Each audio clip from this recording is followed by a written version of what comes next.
নিচে না মানে আমরা যখন মেকআপ করছি তারপরে একটা দেখা যায় যে নিচে ক্রিজ লাইন করে যাচ্ছে, তো সেটাকে সবসময় তো আমরা পারি না আবার করতে, ক্রিজ কারো কারো এখানটা একটু বেশি থাকে তো ক্রিজ লাইনটাও দেখা যায়, কিন্তু কিছু কিছু ক্ষেত্রে আমরা সেটাকে অ্যাভয়েড করতে পারি। তো সেক্ষেত্রে আমরা কি করতে পারি, প্রথমত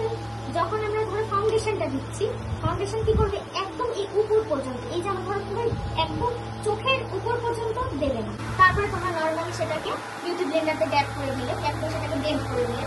এরপরে যখন আমরা হাইলাইটিং কনসিলার যেটা ইউজ করছি সেটাকে যতটা দেবে কম ইউজ করবে, পরিমাণটা অতিরিক্ত দেবে না চোখের নিচে, এবং সেটাকে খুব ভালো করে ব্লেন্ড করবে। ব্লেন্ড করার পর তোমরা সবসময় ক্লায়েন্টকে বলবে কি ব্লেন্ড করার পর চোখটা যেন সে উপর দিকেই তাকায়,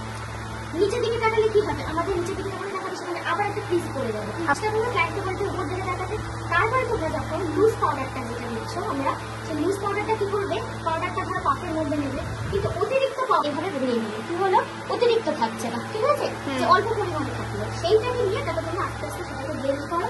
যে তার পরিমাণ মতো লাগলো সেটা ভালো করে দেখতে হলো, সেট হলো, এবং তারপরে কি অতিরিক্ত পরিমাণে যে অনেক সময় ক্রিজ লাইনটা পড়ে সেইটা থাকবে।